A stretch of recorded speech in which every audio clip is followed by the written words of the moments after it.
Hello, welcome to today's marketing session. I hope that you get excited for this because I'm going to spill the beans on some of the most common issues and struggles that we all face as entrepreneurs when we are creating content and hoping for a result, but not achieving that. Okay, so the good thing about this is that you can change the result of your content strategy really quickly and simply. So if you are brand new to this page, welcome. I'm so happy that you found me. My name is Ginna Tassinelli. I am the owner and founder of Stylishly Branding with Ginna, which is also a division of our social media marketing agency, Hype Media. And I am absolutely passionate in supporting and helping really female entrepreneurs in showing up, increasing your visibility, showing up as a personal brand, making those real human connections so that not only can you scale your business, but use your business online, market it online with real strategies, okay, that will long-term impact your business successfully. So I'm happy to have you here. If you hear something that you absolutely love, maybe it's a really good nugget, feel free to drop #wow down below because that lets me know that something that I said definitely resonated with you. And don't be shy if you're watching this on the replay. Please drop any comments down below, questions. I always come back and answer them. And so let's dig right in. Now, I do want to tell you that I did a longer, more in-depth training on this topic earlier this week inside of my free community for this page. So if you are not inside of that free community and you want to gain more in-depth details on what we're going to discuss today, then just say the word group down below and I will make sure to add you. You'll get a message from me through Messenger so that you can get on in there, because I do longer trainings in there on Mondays at 2:30 p.m. Eastern time. So first of all, I want to know from you, and don't be shy to answer this, because I will tell you this. I have been there. We have owned our agency for a little over 12 years. And just because, we've been around for a while does not mean that we don't struggle with content. Even myself, I struggle with my own content. It's funny because sometimes it's easier for me to put together content for my clients than it is for myself. And typically that's because we are just way too close to our business, right? We're emotionally attached to our businesses. So it's very common for entrepreneurs especially to struggle with their content. But I want you to know that you can improve that pretty quickly, okay? So first of all, what is content about? What is the point of content? And I know if you've watched one of my sessions before, you know that I have mentioned this analogy of you want to think of content as those breadcrumbs that lead your ideal audience to the bigger slice of bread. Okay, so those little breadcrumbs are getting them to like, know, and trust you so that you move them through an experience, a customer journey where they start to like you, they start to know you, and they start to trust you and open their wallet to you. Okay, so there is a lot of, especially on social media, a lot of what we call content dumping, where we feel like, we need to constantly be promoting ourselves 24/7.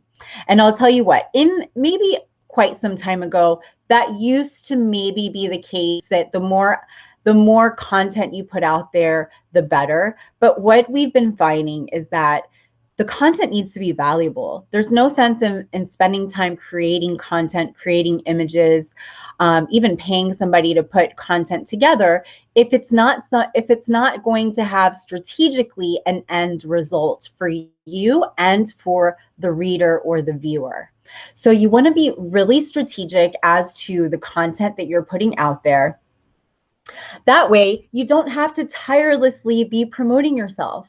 Okay, and the better content, the more valuable your content is, the more it's going to improve the engagement, which is going to drive those ideal prospects to the final stage of your funnel. It could be an imaginary funnel, which is them buying your services, buying your products, right?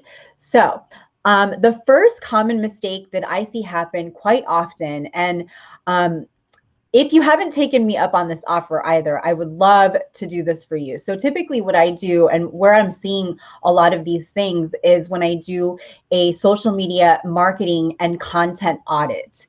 And that's actually something that I do offer complimentary for 30 minutes. We get on a Zoom call. I go through your content, anything that's out there, your Facebook business page, your Instagram, business profiles like that. And I will walk you through some areas where I feel that maybe, if you tweaked this or tweak that, and I'll give you some real practical optimization tips to elevate your visibility. So the things that I typically notice, I'll start with number one, not knowing the interest of your audience. So when we talk about ideal client or ideal audience, the reason why that is so important, especially when you're building your personal brand, is because the more clear you can get on the actual people, humans that you want to reach, the easier it is to create content, and the more your content is going to resonate with them. So I would rather speak to 10 people who really need my services than 100 people who some might, some may not be the right person. So you want to be very, very clear as to who your content is for. And in order to do that, you really need to understand not just their age and where they live and what they do for a living, but you need to understand their behaviors, right? So there needs to be some more content research in the process before you actually start creating content. So, some places to look at are Facebook groups, audience insights, and I tell you a little bit about that inside of the training that I did on Monday. Also Pinterest, just typing into Google, YouTube. When you see searches that are higher ranked, those are typically more hot topics within your space. So if you use the right keywords, you'll pull up a lot of content that people are looking at within your space that they're interested in. And that's how you can gain some inspiration to create your own content for that audience that you're looking to reach. Another thing that I like to do is I like to look at different trends as to what people are really into. And a good place is going on Amazon and looking at book reviews. That's a great place to not only create your own content from, because what you want to do with your content is meant to answer questions. So anytime you're creating any piece of content, it can even be an inspirational quote. It should answer a question so that the person can, when they read it, when that piece of content lands in their news feed, they're like, wow, they seem like they're speaking to me. That's what we want our content to be. Okay. The second mistake that I see very common is not using enough visuals, or if you are using visuals that don't really pertain to what that caption is, or even in a blog post, not using enough visuals in a blog post, not using enough videos, not using enough infographics. So you definitely want to have a variety of types of visuals too, because everybody consumes content differently. Some people like to read long form content. Some people rather watch videos like me, and so forth. Some people just want to look at a picture. So you want to have also a nice variety of visuals, and you want to also have enough visuals as well.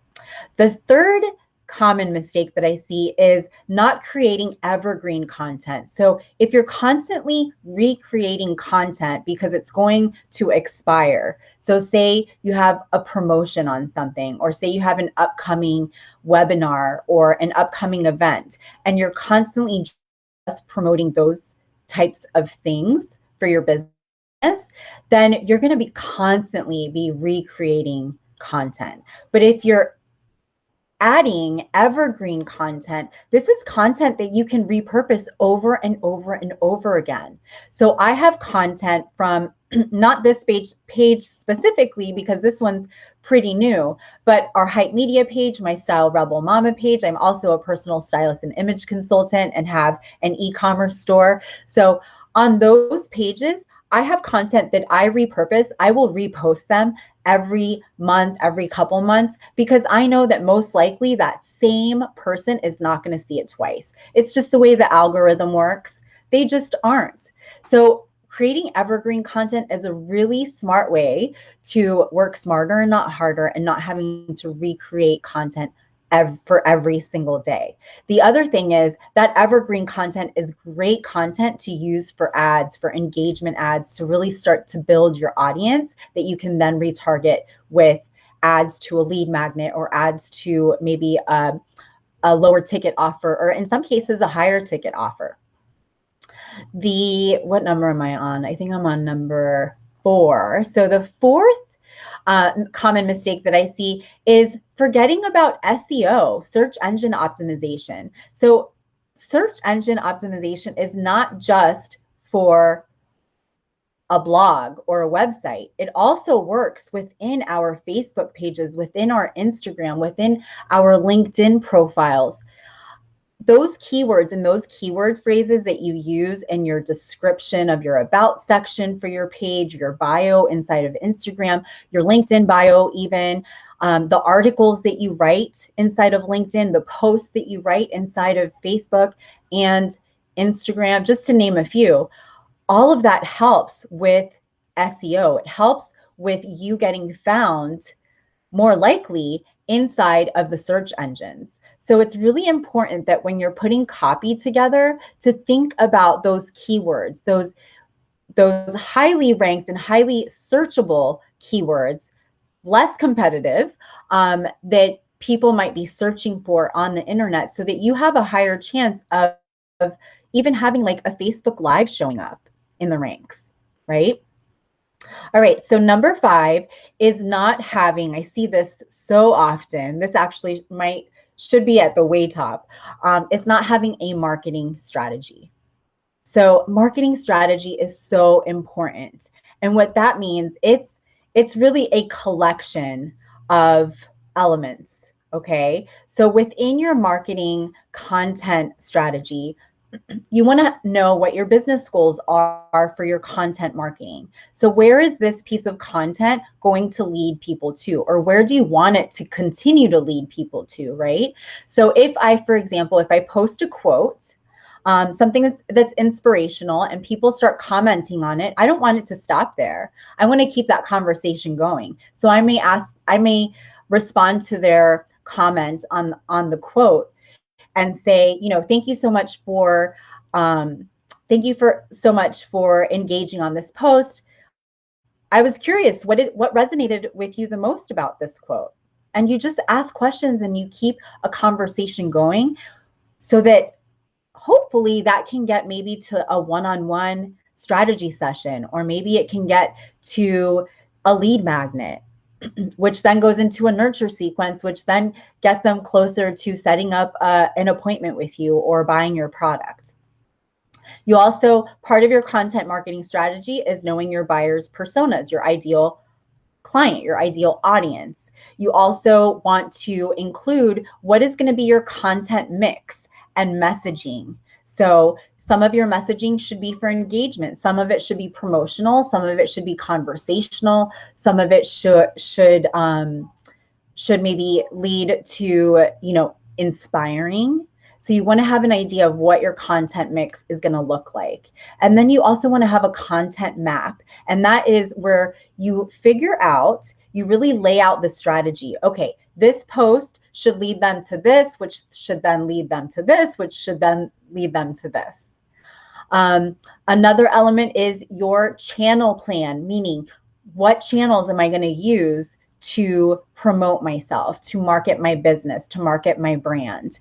And then not one of the most important, because all of these are important, but is having a content calendar in place. There is nothing so frustrating and overwhelming than having to post right at the moment when you're like, oh my gosh, I have nothing to post for today. And, I even do that. So I'm not pretending as if I don't, but the best type of content marketing strategy plan is to have one that is laid out ahead of time. That way you can spend more time servicing your clients, connecting with new people than last minute trying to figure out what to post. So a content calendar is really, really important.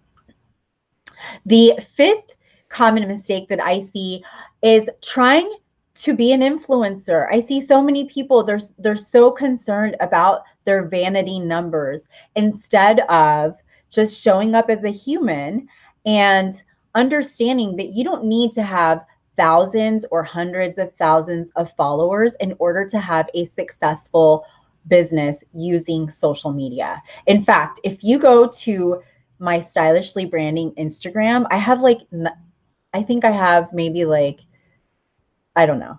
It's not even maybe 100 followers. Now, I will tell you, we just started that Instagram profile about a month ago, but even our Hype Media one, and I am fully booked. I am almost to the point where I can't take on new clients. So you don't need to have these vanity numbers. You don't need to try to be an influencer in order to have a successful business, especially as a service-based business.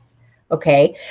It's really all about making the right connections and having a human connection and doing follow-up with your potential clients.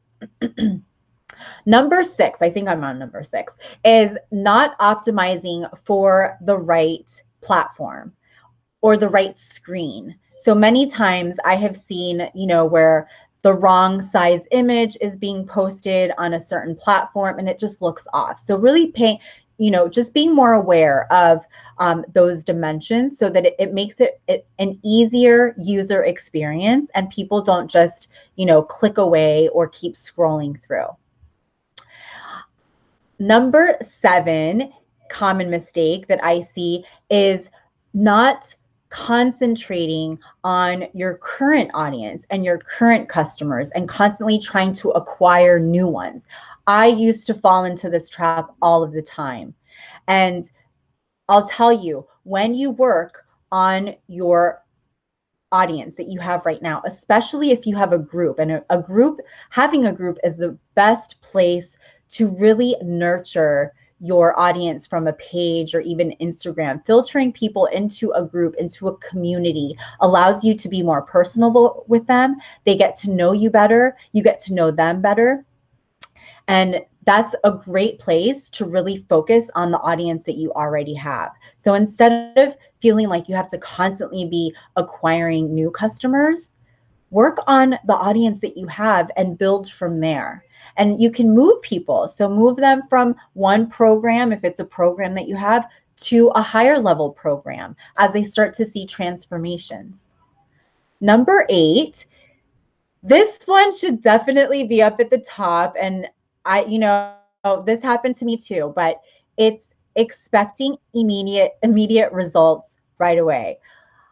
I have been in business for now a little over 12 years with both of my businesses.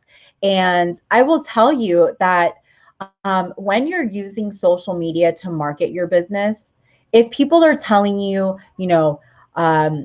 sell your high ticket program within 60 days or do this, those promises, that is not true. You may sell a couple here or there if you follow certain strategies that are more like guerrilla marketing, but you will not build a long-term successful business with clients that are loyal to you. It takes time to build results. And so even throughout our 12 years, we did start Hype Media, for example. We started it already with a list of clients from my corporate job. So I was very fortunate with that. But when it was time to get new clients, because there's always that attrition rate, right? And when it was time to get those new clients, it took me a while. Now, a mistake that I made, which is something that I love to teach now, and it's part of the Splash Marketing Collective, is I didn't I didn't build and develop my personal brand when I started. I thought I needed to, build my logo on my website and I'm ready to go. And that worked okay because I already had clients. But when it came time to find new clients, I totally skipped out on those foundational steps, which are really, really important. So, and if you want more info on that, just say the word Splash and I will send you some info as well. But that is a big part of the Splash Marketing Collective, is making sure that you have built in those foundational steps to your business first. And then the last, am I on the last one? Yeah. So my last one is not having a call to action. People need to know what you expect from them. So having a call to action everywhere, even if it's inside of a blog post, is so important. Even if it's just, hey, raise your hand if this resonates with you, or check the comments below for the link to sign up, or drop the word hi if you'd like to connect through Messenger. You need a call to action on most of your content. So I hope that this was helpful today. Again, if you're watching this on the replay, feel free to drop your comments below. I will come back and I will respond to everybody. And if you would like to schedule a complimentary 30-minute social media marketing and content audit, I would gladly love to jump on a call with you. It's free. It's 30 minutes. I give you real practical tips on how to show up, where you're missing some gaps in your own marketing, and also how to optimize those. All right. So I will see you guys next week. Don't forget, if you want to get into my free community with more in-depth trainings like today's topic, just say the word group and I will invite you in there through Messenger. Talk to you guys later and have a great rest of your week. Bye.